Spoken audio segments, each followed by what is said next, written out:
Good morning students. आज health and hygiene paper में जो आपका चैप्टर चल रहा है फर्स्ट एड, इस फर्स्ट एड में पहले हमने आपके लिए फर्स्ट एड के बारे में बताया था। उसके बाद आज हम आपके लिए बताएंगे स्नेक बाइट। स्नेक माने सांप और बाइट माने काटना। तो स्नेक बाइट का मतलब क्या हुआ? सांप काट लेगा। जब किसी को सांप काट ले तब उसका क्या प्राथमिक उपचार हमें करना चाहिए। आज हम आपको सांप के काटने के जो प्राथमिक उपचार हैं वो हम आपको बताएंगे। तो स्टार्ट करते हैं। Snake bite. There are 3,500 species of snakes but only 250 species are poisonous. देखिए सांप का काटना इतना खतरनाक नहीं होता है जितने उसके काटने की दहशत होती है। आप देखेंगे तो 90% केसों में जो लोगों की मृत्यु होती है वो सांप के डर से होती है, ना कि सांप के जहर से। देखिए हमारे विश्व में अगर देखें, पूरी पृथ्वी पर देखें तो 3500 प्रजातियां सांप की पाई जाती हैं, जिनमें से केवल 250 प्रजातियां कैसी हैं? जहरीली हैं। बाकी की जो प्रजातियां हैं वो जहरीली नहीं होती, लेकिन उनकी दहशत होती है कि अरे सांप ने काट लिया। तो बहुत सारे ऐसे कन्फ्यूजन्स पैदा हो जाते हैं, हार्ट अटैक हो जाता है या कुछ और प्रॉब्लम हो जाती है, जिससे कि मनुष्य की मृत्यु हो जाती है। अब इंडिया की बात करें तो in India only 19 species are poisonous out of 69 species. यानी कि हमारे भारत में ही अगर देखें तो केवल 69 प्रजातियां सांप की हैं, जिनमें से केवल 19 जहरीली हैं। बाकी के 50 सांप जहरीले नहीं होते। कुछ जहरीले सांपों के नाम मैं आपको बताऊं, जैसे कोबरा, जैसे नाग बोलते हो, दूसरा किंग कोबरा, तीसरा करैट और चौथा है बैंडेड करैट। बैंडेड माने उसकी बैंड माने पट्टियां ऐसी पड़ी होती हैं, ठीक है, तो बैंडेड करैट। अच्छा, समुद्र में भी सांप पाए जाते हैं। तो समुद्र में जितने भी सांप होते हैं, समुद्री सारे सांप जहरीले होते हैं। इसके बाद हम बात करते हैं सांप में जहर कहाँ होता है। ठीक, तो सांप के अंदर एक विष ग्रंथि पाई जाती है, जिसे क्या कहते हैं? Poison gland. तो कहाँ होती है? पॉइजन ग्लैंड जो होती है सांप के जो लार ग्रंथि होती है, लार ग्रंथि के अंदर क्या होता है? जहर होता है। और ये जो है कैसे जुड़ी होती है? पतले नली जैसे खोखले दांतों से जुड़ी हुई होती है। और इन दांतों क्या कहते हैं? फैंग। क्या कहते हैं? फैंग। अच्छा, ये जैसे सपोज कीजिए ये आपका सांप है,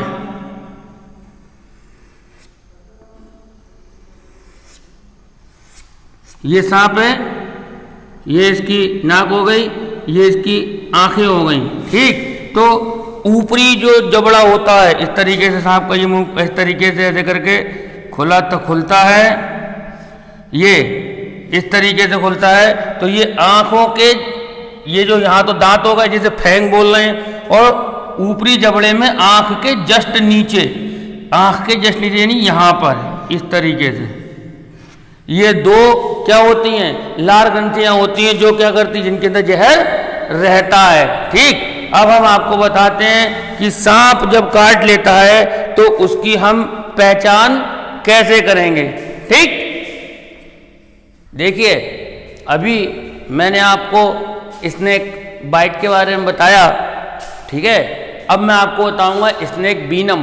वीनम का मतलब जहर। जो सांप का जहर होता है उसे हम क्या कहते हैं मेडिकल लैंग्वेज में? वीनम।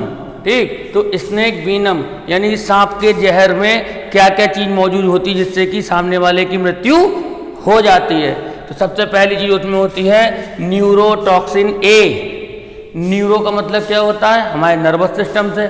टॉक्सिन का मतलब होता है जहर, और ए इसका टाइप है, यानी न्यूरोटॉक्सिन ए। ये क्या करता है? इट अफेक्ट्स माने प्रभावित करता है, CNS माने सेंट्रल नर्वस सिस्टम को, और CVS माने कार्डियोवैस्कुलर सिस्टम को, यानी कि हमारे दिल और दिमाग दोनों पे असर डालता है। दूसरा है आपका neurotoxin B, it affects skeletal muscles, यानी जो हमारी स्केलेटल मसल्स होती हैं ये उन पर असर डालता है। ठीक, इसके बाद में उसके जहर के अंदर बहुत सारे एंजाइम्स भी होते हैं। कौन कौन से एंजाइम होते हैं? जैसा हाइलुरोनाइडेज,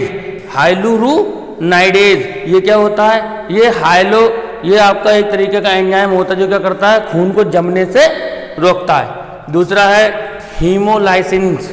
हीमोलाइसिन्स क्या होती हैं? ये ब्लड के लिए क्या करती हैं, ब्लड में से हीमोग्लोबिन को अलग और पानी को अलग कर देती है, यानी खून को खत्म कर देती है, खून का कंपोजिशन बिगाड़ देती है, यानी ब्लड हमारे किसी काम का नहीं रहता।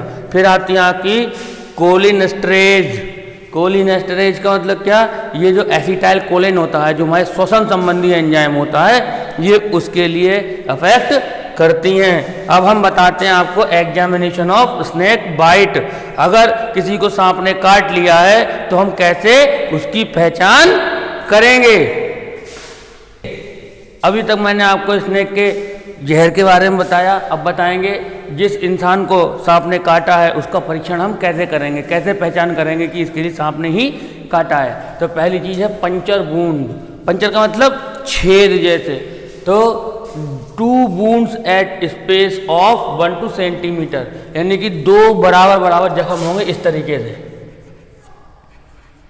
यानी कि 2 जख्म होंगे 1 से 2 सेंटीमीटर की दूरी पर। दूसरा, जिस जगह पर सांप ने काटा है वहाँ पर क्या होगा, दर्द महसूस कर रहा होगा। तीसरा, वहाँ पर सूजन आई हुई होगी। और चौथा, जो बहुत सारे और फंक्शंस होते हैं, सिम्टम्स होते हैं, जैसे वीकनेस, कमजोरी महसूस होती है, पैरालिसिस, लकवा मार सकता है। क्यों? क्योंकि मैंने पहले बताया था इसमें न्यूरोटॉक्सिन होते हैं जो सेंट्रल नर्वस सिस्टम को बेकार करते हैं। और दूसरा नंबनेस, नंबनेस माने सुन्नपन होना, सुन्न हो जाना। ठीक, अभी आपने स्नेक के बीनम के बारे में पढ़ा, अब मैं आपको स्नेक का जो फर्स्ट एड देंगे, जब किसी को सांप काट ले तो क्या फर्स्ट एड देंगे। सबसे पहली बात टॉर्निक्वेट। टॉर्निक्वेट क्या होता है? टॉर्निक्वेट एक तरीके की मशीन होती है जिसका प्रयोग क्या करते हैं, दबाव डालने के लिए करते हैं। तो जिस जगह पर सांप ने काटा है उस जगह पर टॉर्निक्वेट मशीन के द्वारा क्या करते हैं, दबाव डालते हैं। अगर टॉर्निक्वेट आपके पास नहीं है तो जहां सांप ने काटा है उसके दोनों ओर एक कपड़े की सहायता से बहुत टाइट करके बांध दिया जाना चाहिए, और लेकिन ये इस तरीके से बंधा हो कि खून का दौरान ना रुके। दबाव तो पड़े लेकिन खून का दौरान ना रुके। और सबसे मेन चीज कि हर 10 मिनट के बाद इसके लिए 30 सेकंड के लिए खोलते ढीला करते रहना चाहिए।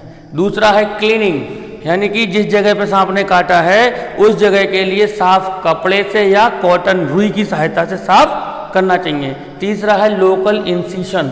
लोकल इंसाइजन का मतलब क्या है? लोकल इंसाइजन का मतलब कट लगाना।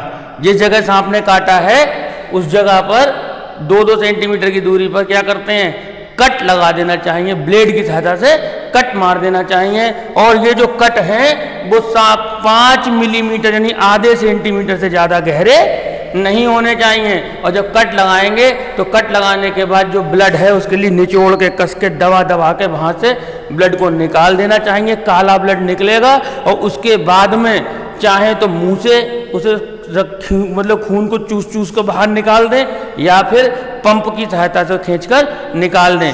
लेकिन ये बात ध्यान रखने वाली है कि जो इंसान उसके ब्लड को खींचेगा या मुंह से चूस के निकालेगा उसके मुंह में किसी भी प्रकार का कोई जख्म नहीं होना चाहिए, किसी भी तरीके का कोई छाला नहीं होना चाहिए, नहीं तो दूसरे के प्राण बचाओगे और अपने प्राण चले जाएंगे। इसके बाद में आता है एश्योरेंस। एश्योरेंस का मतलब उस जिसके लिए सांप ने काटा है उससे हमें बड़ी साहस वाली बात करना चाहिए। अरे तुम्हें कुछ भी नहीं होगा, तुम तो बिल्कुल ठीक हो जाओगे, मतलब उसका हमें धैर्य बना के रखना चाहिए, उसके लिए हमें साहस बना के रखना चाहिए। उसे होपलेस नहीं होने देना है, बिल्कुल उसके अंदर ऐसा ना हो, निराशा ना आए कि मैं बचूंगा या नहीं बचूंगा, बिल्कुल समझाते रहना है बढ़िया करके। और सबसे लास्ट में क्या करेंगे, उसे नो स्लीप, सोने नहीं देना है। क्या नहीं करना है? सोने नहीं देना है। अब सोने नहीं देने के लिए चाहे उससे बातें करो, नहीं बातें कर रहे हो तो उसके लिए बार बार नींद आएगी तो उसके लिए कॉफ़ी देते रहो या चाय देते रहो, उसे सोने नहीं देना है, कम से कम 36 घंटे तक वो तो सोने नहीं देना है। और इसके बाद में ट्रीटमेंट, देखिए मैंने बताया था सांप के जहर को क्या बोलते हैं, बीनम, और बीनम का उल्टा क्या हो जाएगा, एंटीबीनम। ये सारे काम करने के बाद में हमारे लिए डॉक्टर से संपर्क करना चाहेंगे और उसके लिए उस सांप के जहर के अनुसार क्या देना चाहिए, एंटीबीनम की डोज देनी चाहिए। इसी के साथ हमारा स्नेक बाइटिंग जो आज टॉपिक था वो खत्म होता है। कल हम आपके लिए पॉइजनिंग के बारे में बताएंगे, यानी किसी ने जहर खा लिया है तो उसका कैसे ट्रीटमेंट करेंगे। Good luck.